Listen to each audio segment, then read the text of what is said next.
तो गाइज़ ये जो पूरी वीडियो होने वाली है वो एक इंसिडेंट पे है। कल मैं घर आ रही थी और मुझे एक हस्बैंड वाइफ दिख गए झगड़ा करते हुए। एक हस्बैंड जो था वो अपनी वाइफ को मार रहा था, मुझसे नहीं देखा गया तो मैं चली गई, मैंने बात करा और फिर मुझे सारी मैटर पता चली। तो मैं उस पर ही अभी मैं सुबह मैंने दीदी को बोला, अभी आप कल दीदी को भी मैंने 12-1 बजे रात के 12-1 नहीं, रात के 2-2:30 बजे तक मैंने उनको समझाया, बहुत रो रही थी, फिर उनको चुप करवाया। फिर मैंने उनको बोला था कि मैं सुबह आऊँगी और सारी चीज़ें हम लोग क्लियर करेंगे। तो मैं अभी दीदी के घर जा रही हूँ, तो वहाँ चलकर सारी बातें जानते हैं और आपको भी बताते हैं क्या हुआ है क्या नहीं हुआ है गाइस। मैं दीदी के घर आ गई हूँ, आप देखो किस कंडीशन में है ये। आई थिंक खाना बना रही दीदी। दीदी खाना बना रही है। ये इनकी छोटी सी प्यारी सी बेटी छिटकू, क्या कर रही हो? हाँ, मैं दीदी के घर आ चुकी हूँ और मैं आपको बता दूँ, आप देख रहे हो इनके हस्बैंड ने मतलब हाथ उठाने को एकदम रेडी, और उन्होंने कुछ भी मतलब कोई सुविधा आप बोल लो कुछ भी नहीं दे रखा है। खाने के लिए भी इनको बहुत सोचना पड़ रहा है। और इनके पास अभी कितनी ज़्यादा गर्मी है, बहुत ज़्यादा गर्मी है अभी, बहुत ज़्यादा। और ये बिना पंखे के सो रही है, मुझे सारा कुछ पता चला। तो मैं एक फ़ैन लेकर आई दीदी के लिए कि हाँ आप फ़ैन एटलीस्ट, ये छोटी सी बच्ची है आप देखो, और ये छोटी सी बच्ची बिना फ़ैन के, बिना किसी चीज़ के, बिना किसी अरेंजमेंट्स के मतलब कैसे रह रही है आई डोंट नो। तो दीदी से जानेंगे कि क्या चीज़ें हुई हैं और क्या बातें हैं, तो दीदी से बात करते हैं। दीदी अभी पूरे टेंशन में है। दीदी आप हुआ क्या था आपके साथ, आप क्या हुआ है आज तक, आप बताओ। हम सब बहन लोग को नमस्ते करते हैं। हमको जब से हुआ है शादी तब से मतलब वो खानदान में का तो मारने का नियम है लड़की लोग को, तो वो हाथ उठाते हैं। तो वो भी पी कर आते हैं और कुछ मतलब उसको हम समझाने का कोशिश करते हैं तो वो हाथ उठाते हैं। अब मना करते हैं तो घर से बाहर हमको खींच के निकालने लगते हैं। मतलब वो आपका कमजोरी भी पकड़े हुए हैं हाँ कि तुम कमा नहीं सकती हो, खा नहीं सकती हो, हाँ अकेले तुम। उनका कहना है कि मैं मारूंगा, हाँ मारूंगा। कुछ भी कर लो मारूंगा, उनका ये हाँ कहना है। और आप अभी 4 मंथ्स प्रेग्नेंट भी है ना? हाँ 4 मंथ्स आप देख सकते हैं गाइज, इनकी ये छोटी सी प्यारी सी बेटी है, काव्या नाम है इनका, और ये अभी 4 मंथ्स प्रेग्नेंट है। और आप बिलीव नहीं करोगे 4 मंथ्स के प्रेगनेंसी में हुआ क्या था दीदी, ऐसे आपके परसों क्या हुआ था आपके साथ? परसों रात हुआ था ना, हम चावल बनाए थे और अंडा बना हुए थे सब्जी। तो ये रेंट में हम रहते हैं जहाँ पे, वहाँ पे एक भैया भी रहते हैं। उनको वो लेकर चल गए दारू पीने। अच्छा। पीने तो गए, फिर वो भैया 200 की मेरे हस्बैंड दारू पिए। पर वो भैया बोले कि तुम इतना का दारू पी रहा है तो अपना बीवी और बच्चा को कैसे करता है, जब इतना पीने के लिए है तो घर तो चलाता होगा अच्छे से इतना अच्छा तुम्हारी बीवी है बच्चा है, तुम इतना का दारू क्यों पी रहा है। तो बस वो गलत मतलब समझ गया मेरा पति कि तुम उससे फंसा हुआ है। और उसी के कारण वो घर पे आके, हम बाथरूम में थे और बाथरूम में जाके हमको जहाँ मन तहाँ मार दिए। हाथ में मारे तो ब्लड चालू हो गया और बहुत मारने। शादी को कितना टाइम हो गया दीदी, मतलब कितना वक्त हुआ? 3.5 साल। 3.5 साल हुआ है। तो 3.5 साल में ये शुरू से ऐसे ही मारपीट करते थे? जी हाँ, हमको शादी के 3 महीना 4 महीना ही हुआ होगा। अब किसी अपने कारण नहीं, किसी और के कारण के लिए, मतलब घर कोई भी परिवार रीजन की हो, वजह हाँ से, कोई भी रीजन हो हाथ भाई की उठाते वजह थे। से हमको वो वजह मारते कुछ थे। भी हो हाथ उठाते थे वो, हाँ, हाथ उठाते थे थोड़ा आपको। थोड़ा छोटा छोटा वजह पे वो हाथ उठाते थे। प्रेगनेंसी में भी आपको? प्रेगनेंसी में भी, मैया पेट में थी तभी वो मारे हमको। आप बाबू पेट में थी तब भी मारे तब भी हैं, और मारे अभी आप हैं। 4 मंथ्स के प्रेग्नेंट हो फिर भी ऊपर से आप परसों आप तभी पे हाथ मारे हैं। उठाए हैं। हाँ, तो आप इतना बर्दाश्त क्यों करती थी? बर्दाश्त हम करते थे, कमजोरी हो जाता है। अपना माँ बाप का, इतना गरीब परिवार से हम लोग है कि अपना मम्मी पापा को हम नहीं बताना चाहते थे।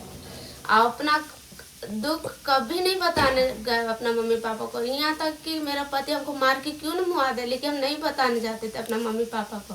पहले आप इन चीज़ों को समझिए, आपको मार खाना नहीं है ना? आप पे कोई हाथ नहीं उठा सकता, आप पे कोई हाथ नहीं उठा सकता दीदी। आपका लाइफ है, आप किसी का हाथ क्यों, आप खुद कमाओ खुद खाओ, है ना? मैं जानती हूँ दिक्कत होता है, बच्चे छोटे हैं अभी आपके, सब कुछ है, लेकिन मैं आपको हेल्प करूँगी जितना मुझसे हो पाएगा। और ये बच्चा हम रखने के लिए भी नहीं खोजे।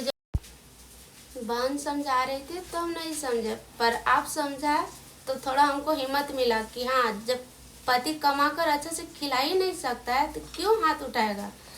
तुम वो लड़के नहीं को नहीं मार दीदी, क्यों मैं आपको बता एक बात सकता है? बताती हूँ, आपको एक बात बताती हूँ, पति कमा कर खिलाए भी ना तो भी आप पे हाथ उठाने का हक नहीं है उसको, और वो भी बिना गलती का। बिना गलती के। ठीक है, आप गलती के, देखो गलती भी हो ना तो बात से भी होता है समझाना, आप पे कोई हाथ नहीं उठा सकता। आपके माता पिता को भी आपके बड़े होने के बाद हक नहीं है कि वो आप पे हाथ उठाए, तो फिर ये पति कौन है, कैसे हाथ उठा सकता है आप पे ये, है ना। आपको मार नहीं खाना है, आपको शुरू से ही आवाज़ उठाना था, आपको मार नहीं खाना था। खैर मैं समझ रही हूँ आपको, आप जिस गांव से बिलोंग करते हो वहाँ पे ये चीज़ें बहुत बड़ी बात हो जाती है कि आप आवाज़ उठा रहे हो एंड ऑल सब कुछ, ठीक है, लेकिन आपको अभी समझ में आया है ना। हाँ, आप हमको इतना इतना दिमाग दिए, इतना कि जो कि आपको कोई भगवान ही भेजा होगा मेरे लिए, जो कि मेरी बहन नहीं समझाने पाए, एक और रहती है लड़की वो भी नहीं समझाने पाए, पर आप इतना अच्छा अच्छा शब्द हमको बोले कि पति मर्द नहीं होता है, पैसा मर्द होता है। बिल्कुल। मेरे अंदर इतना हिम्मत। तो मैं अभी घर आ गई और मैं ज़्यादा रिकॉर्ड नहीं कर पाई क्योंकि दीदी अभी ज़्यादा बोलने के हालत में नहीं थी और वो ज़्यादा बोल नहीं पा रही थी, तो इसलिए फिर मैंने उनको ज़्यादा फोर्स नहीं करा कुछ बोलने को। बस मैं चाहती थी उनकी दिल की जो चीज़ें हैं, जो दिल में उनकी बात है वो बाहर निकले।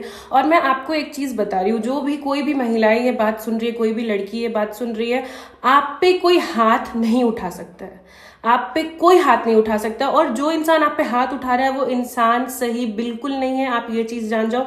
जो आपको गाली दे, जो आप पे हाथ उठाए, एक तो वो सही परिवार से नहीं है वो इंसान, उसकी परवरिश ही वही है कि वो आपको गाली देगा, वो आप पे हाथ उठाएगा। तो आप उस इंसान के साथ बिल्कुल मत रहो। मैं तो यही बोलूंगी, आपको बहुत ज्यादा प्यार है, बहुत ज्यादा कनेक्शन है, चीजें अगर बात से शॉर्ट आउट हो सकती हैं, अगर उस इंसान को आप प्यारे होगे अपने आदत से ज्यादा, तो वो इंसान आपके लिए बदलेगा। अब पता नहीं, मैं तो नहीं जानती लोग बदलते कि नहीं, लेकिन हाँ, एट द एंड क्या हुआ मैं आपको वो बताती हूँ। एट द एंड हुआ ये कि मैंने उनके हस्बैंड को भी बुलाया और मैंने दीदी को बोला आप उनको बुलाओ, और हुआ ये कि मैंने जैसे ही उनको बोला उसके जस्ट कुछ देर बाद उनके हस्बैंड आ गए, और उनके हस्बैंड जब आए तो उनको बैठाकर मैंने बहुत सारी बातें की। तो मुझे एक चीज़ पता चली कि उनके हस्बैंड की मेंटेलिटी यही हो चुकी है। उन्होंने मुझसे कहा कि नहीं, हमारे गाँव साइड तो हमने यही देखा है, पति बीवी को मारता है। और उन्होंने बोला कि नहीं, मेरी बहन को भी उनके पति मारते हैं, मेरे भाभी को भी मारते हैं उनके हस्बैंड, तो वो लोग तो मार खाती हैं तो मार तो खाना पड़ेगा, मतलब ऐसा उनका कहना था। फिर मैंने उनसे सारी चीज़ें क्लियर की, सारी बातें की, और फिर उन्होंने बोला कि मैं भी अपनी पत्नी के बिना नहीं रह सकता हूँ। ठीक है, मैंने बोला कि अगर आप हाथ उठाओगे तो आप साथ नहीं रह सकते हो। और दीदी भी इस बार बहुत अच्छे से स्टैंड ले रही थी, उन्होंने बोला कि मैं साथ नहीं रहूंगी इस इंसान के अगर ये मुझ पे हाथ उठाते हैं। तो ये बहुत दीदी को अभी मैंने देखा कि वो थोड़ी स्ट्रांग हो रही है। वो 3 साल से मार खा रही थी यार, गाली सुन रही है, मार खा रही है, तो एकदम बहुत ज़्यादा आप समझ रहे हो वो कितना झेल रही होंगी इन चीज़ों को। और मुझसे नहीं जाता कि लोग रो रहे हैं, दुखी है, नहीं देखा जाता मुझसे। आई डोंट नो वाई मुझसे नहीं देखा जाता कि अच्छा ये तो उनका मैटर है, छोड़ देते हैं, क्या करेंगे यार, आजकल तो लोग फजत। मुझसे नहीं हो पाता ये चीज़। तो फिर इसलिए मैं दीदी के पास गई और फिर मैंने बहुत सारी बातें की, दीदी को बहुत समझाया, और मुझे बहुत अच्छा लगा कि वो बहुत स्ट्रांग बनी इस बार। और वो अपने हस्बैंड के सामने भी शी वॉज लाइक कि अब मैं मार नहीं खाऊंगी। और मैंने उनको क्लियरली बोला आपको अगर एक बार भी ये इंसान हाथ उठाता है आप पे, मैंने उनको अपना एड्रेस बता दिया, अपना नंबर दे दिया। मैंने बोला दीदी कभी भी प्रॉब्लम हो आप मेरे को कॉल कर सकते हो, मेरे से बात कर सकते हो, और ये बंदा अगर आप पे हाथ उठाता है तो मैं पीछे खड़ी हूँ आपके। और सबसे बड़ी प्रॉब्लम पता है क्या, मैंने देखा कि वो लेडी जो थी ना, वो अपने आप को बहुत अकेला महसूस कर रही थी, क्योंकि उनको पता था कि मेरे खर्चे कौन उठाएगा। मतलब उनके दिमाग में टेंशन यही चल रही थी, मेरे खर्चे कौन उठाएगा, मेरे साथ कौन ऐसे रहेगा, कौन ऐसे रहेगा। और सोचो प्रेगनेंसी में वो इंसान मार खा रहा है। और फिर जब उनके हस्बैंड आए तो मैंने कुछ चीज़ें गौर करा, मैंने जब उनके हस्बैंड को समझाया ना तो वो अभी चीज़ों को समझ रहे थे। अब मुझे रीज़न नहीं पता है, मैं अभी तक श्योर नहीं हूँ कि लोग इतने जल्दी तो नहीं सुधरते, इतना तो मुझे पता है। बट हाँ, चीज़ों को शॉर्ट आउट करा मैंने कि आप लक्ष्मी पे ही हाथ उठा रहे हो अपने घर के। तो सबसे पहली चीज़ तो जिस रिश्ते में इज्जत नहीं है ना, और मैंने सुना था ये कहते भी है गाइस कि जहाँ पे प्यार ना हो ना, तो वो जिस रिश्ते में प्यार नहीं है और इज्जत है तो वो रिश्ता चल सकता है, लेकिन जिस रिश्ते में प्यार है इज्जत नहीं है तो वो रिश्ता कभी नहीं चल सकता है, कभी नहीं चल सकता। तो मैं तो यही बोलूंगी कि हाथ जिस दिन पहली बार हाथ उठे ना, उसी दिन उस रिश्ते से निकल जाओ आप।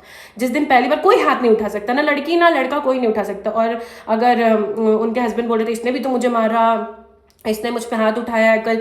तो मैंने बोला क्यों नहीं उठाएगी भैया, अब आप अगर मुझे सामने से कोई बंदा मार रहा है तो मैं गांधी जी की बात पे तो नहीं चलूंगी कि वो पति थे वो आप इस पे मार रहे हो, लो ये गाल भी ले लो, इस पे भी मार लो। तो ये तो नहीं हो सकता है ना बिल्कुल भी। आप मारोगे तो आप मार खाओगे बदले में, आप कोई मुझे प्यार। सारी लड़कियों से, सारी लेडीज से यही बोलना चाहूंगी, बिल्कुल किसी की मार खाने की जरूरत नहीं है, गाली सुनने की जरूरत नहीं है, बिल्कुल भी कुछ बर्दाश्त करने की जरूरत नहीं है। नहीं बन रही है उस रिश्ते से निकल जाओ, क्योंकि गलती आपकी बिल्कुल नहीं है।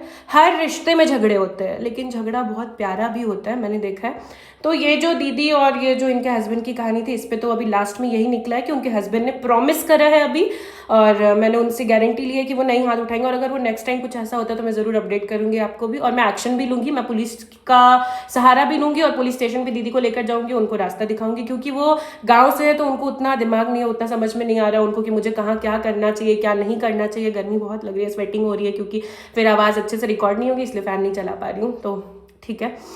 लेकिन हाँ, मैं सबसे यही कहना चाहूंगी, एक्शन लो। आज उनके हस्बैंड को कल तक ये लगता था कि ये मेरे को नहीं छोड़ सकती, ये मेरे बिना नहीं रह सकती, लेकिन दीदी ने दिखा दिया। आज भी वो कह रही है कि आप इनको बोलो कि ये चले जाए, मैं रहूंगी, मैं कमाऊंगी खाऊंगी और मैं रहूंगी, मैं अपने बच्चों को पाल के दिखाऊंगी। तो फिर मैंने एट द एंड उनके हस्बैंड ने, जब वो भी बहुत रोने लग गए, जो भी है मुझसे, वो रो रहे थे तो भी मुझे बुरा लग रहा है कि भाई ये रो रहा है बेचारा, ठीक है कोई बात नहीं, बट अभी तो एंड में यही हुआ है कि अभी दोनों है साथ में। और अगर आगे कुछ होता है ऐसा, अगर वो हाथ उठाते हैं तो मैं बहुत स्ट्रिक्ट एक्शन लूंगी, सच में बहुत स्ट्रिक्ट एक्शन लूंगी। मैं दीदी को सारे रास्ते दिखाऊंगी, उनको कहाँ जाना चाहिए, क्या करना चाहिए, क्या नहीं करना चाहिए।